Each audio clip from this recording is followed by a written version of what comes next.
अभी हम मौजूद है सूरजपोल बाजार स्थित, आप देख सकते हैं सामने दवाब खाना स्कूल है, निर्वाल मिजदान भंडारे, और इसी के अपोजिट सामने एक ये मकान है अंदर, जहां पर आज जहर की गोलियां खाकर हत्या हो गई है एक लेडीज़ की। बताया जा रहा है कि मामला ज़मीन विवाद का था, प्रॉपर्टी का कुछ मामला था। आपको दिखाते हैं अंदर कौन सा मकान था उनका। ये वो मकान है जो आप देख सकते हैं, जिसके ऊपर विवाद चल रहा है प्रॉपर्टी का, जहां वो लेडीज रहती थी।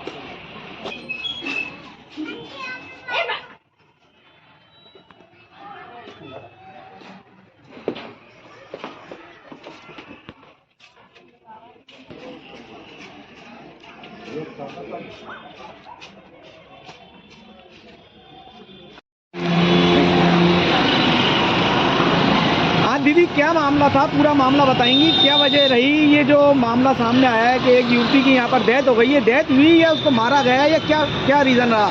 मारा गया उसको। मैं महारानी को लेकर माँ से क्यों रोकती मैं, तो पहले भी मैंने रिपोर्ट करवाई थी, महिला आयोग में भी रिपोर्ट करवाई थी, हवा महल के पास में भी मैंने रिपोर्ट करवाई थी, महिला थाने में। हाँ, महिला थाने में, और यहाँ पे रामगंज थाने में मैंने रिपोर्ट करवाई थी, लेकिन कोई भी सुनाई नहीं हुई, प्रशासन ने कोई भी एक्शन नहीं लिया। उसके बाद में पहले यहाँ रहती थी मैं पड़ोस में रूम लेके, तो मैं आ जाती थी भाग के दारू पीता था तब भी, और अब मैं क्या दिल्ली चली गई पढ़ने के लिए, तो यहाँ कौन है उसको बचाने के लिए। तो बाद में जाने के बाद में पीछे से उसके ऊपर मतलब ऐसे दबाव डाला गया प्रॉपर्टी बेचने। किसने डाला दबाव? यही उनके जेठानी थी गोरा, और उसका जो जेठ था किशन, उसने दबाव डाला उसके ऊपर। किस चीज का दबाव डाला? बेचने का, जमीन बेचने का। अच्छा, कुल मिला के प्रॉपर्टी का विवाद है ये? हाँ, प्रॉपर्टी का विवाद है ये कब से चल रहा है विवाद? ये 2-3 महीने से चल रहा है, लेकिन पहले बंटवारा हो गया था। कितनी उम्र थी जो मुर्तकी अभी यहाँ पर? उसकी थी 32 थी। उसकी कैसे, क्या डेट कैसे हुई उनकी? उनको जहर खाने की डेट हुई उनकी। अच्छा। और उनके 2 छोटे बच्चे, एक तो 1st क्लास में और 2nd क्लास में है वो। और जो मेरा जीजा था वो दारू पीता था, ना तो वो काम करता था कुछ, सारे दिन वो दारू पी के पड़ा रहता था, और वहाँ से उसके भाई उन्हें पैसे देते थे, वो दारू पी के मेरी बहन बच्चा जाया करता था। ये कौन सा एरिया कहलाता है? कौन सा एरिया है? सूरजपोल है, ये दबावखाना स्कूल के सामने ही है, थाना रामगंज के साथ। प्रशासन भी कुछ नहीं कर रहा है। मैंने पहले भी प्रशासन को रिपोर्ट लिखवाई है, लेकिन प्रशासन ने नहीं सुनाई थी। आज का होने से पहले भी मैं वहाँ रिपोर्ट करवाई थी, बोली भी थी वो मैडम कुछ नहीं होगा, आप जाओ, कुछ नहीं होगा। किसने बोला ये बात? यही प्रशासन ने, रामगंज थाने वाले प्रशासन ने बोला है। और यही बात मैं हवा महल में भी जो महिला हुआ है वहाँ पे मैंने रिपोर्ट करवाई थी, और जो टोंक फाटक है वहाँ पे भी मैंने शिकायत दर्ज करवाई थी, लेकिन कोई भी नहीं हुआ। सब पैसों से, सबने पैसों से दबा दिया सबको। गरीबों की कोई नहीं सुनता आजकल, जिसके पास पैसा है, पावर है, वो सब बोलता है। आगे की क्या कार्रवाई है आपकी? कोई उच्च न्यायालय में काम करते हैं कर्मचारी, थर्ड ग्रेड, तो जैक लगवा के पहले जो हुई थी मौत, वो भी जहर के कारण ही हुई थी, और ये भी जहर के कारण ही हुई थी। जो पहले वाली बीवी थी, किसी की जगह आई थी, पहले वाली बीवी थी, उसकी भी जहर से मौत हुई है, इसकी भी जहर से। आपकी दीदी जो थी वो दूसरी शादी हो के आई थी, जो उनकी पत्नी थी वो उनको भी ऐसे जहर देके मारा गया था। और उनके बच्चे की जो प्रॉपर्टी थी, उनके बच्चे के नाम से जो मरी थी, उसके अलग से नाम हुआ, जो मंडी में मेरी बहन से लड़ झगड़ के अलग से मंडी में प्रॉपर्टी रूम ले लिया, कब्जा कर लिया, दुकानों पे कब्जा कर लिया। मेरी बहन के लिए खाने के लिए लिए, उनके 2 बच्चों को देखो पहनने के लिए नहीं है, उनके बच्चों को देखो आपके हाई-फाई रहते हैं, उनके फटे हुए कपड़े हैं, वो रोज मेरे को बोलते हैं मौसी ये दिला दो, मौसी ये दिला दो।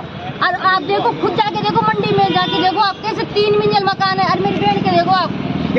मेरी समाज के भी कोई नहीं बोल रहा, मेरी मीणा समाज का भी कोई साथ नहीं दे रहा, क्योंकि सब गरीब लोगों को सब दाबते हैं, पैसे वालों को कोई कुछ नहीं बोलता। नहीं, सबको पता है कितना अत्याचार हो रहा है, सब रोज मारता है वो। अभी इसका मुकदमा आपने कहीं दर्ज कराया है? हाँ, रामगंज थाने में करवाया है। अभी उन्होंने बोला है 301 किया है, कुछ नहीं होगा। मैंने बोला पुलिस प्रशासन मौके पे आया था यहाँ पर अभी? हाँ, मौके पे आया, जांच वाच ली है, और उन्होंने मैंने लिखा है, FIR मैंने दर्ज करवाई है। मैंने बोला भी है उनको, वो बोले कि ये क्या लिख के लाए हो? मैंने बोला मैं IAS की तैयारी करती हूँ, मेरे को सब पता है क्या लिखना है क्या नहीं लिखना है।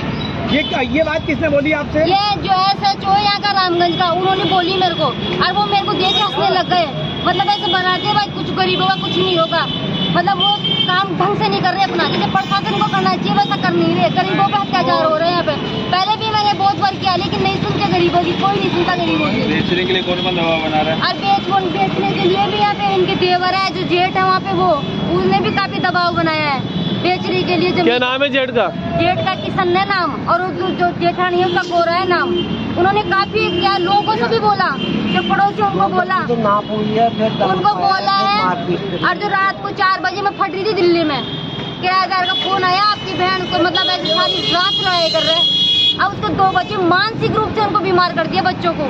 आप सोच सकते हो बच्चों के ऊपर कितना प्रभाव पड़ता है जब घर में कलेश होता है। तो ये गोली खाई है, कब खाई थी ये रात को 4 बजे गोली खाई है इसने। अब मेरे को फोन किया, मैंने घर वालों को फोन किया, घर वालों ने, विवाद क्या था वो बताओ। घर वालों ने यहाँ आके भी सारा ये किया। और मतलब क्या है? कौन खरीदना चाहता है, कौन बेचना चाहता है? देवर की जमीन बेच चुकी है, जेठ बेचने वाला, तो उस पे कितने लोगों का मकान है ये जो अभी यहाँ पर 3 है? लोगों का मकान है, 2 बेच दिए, एक मेरी बहन का बच्चा है। अच्छा। और जो लेने वाले हैं वो मोमडन है। अच्छा, तो उनको ऐसे बोल रहे हैं कि आप इनके बीच में कैसे रहोगे यार, और भी तो रह रहे हैं उनके बीच में, कोई इंसान नहीं है कि मतलब वो? मोमडन को मत बेचो। नहीं, ऐसा? उनके बीच में कैसे रहोगे अच्छा। आप?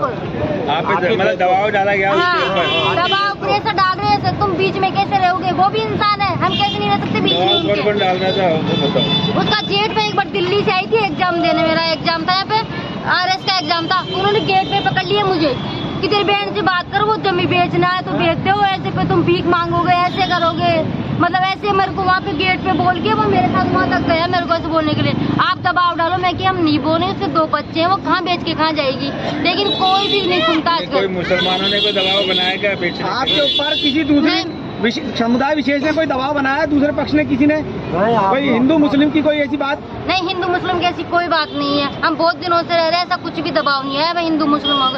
ये तो हमारे खुद के घर के ही कर रही है। वो गोरा है, उसने जानबूझ के सब कुछ किया षड्यंत्र बेचने के लिए। अब आप लोग क्या चाहते हैं? हम न्याय चाहते हैं, हमें बहन को न्याय मिले। ये तो एक मरी है, दूसरी मरी है, फिर कल और तुम्हारी बहनें भी मरेगी। किसी और समुदाय के लोग जो अल्पसंख्यक, जो सरकार नहीं सुनती है, प्रशासन नहीं सुनता है, जिनको संपत्ति के चक्कर में और मरेगा, फिर और दूसरी मरेगी।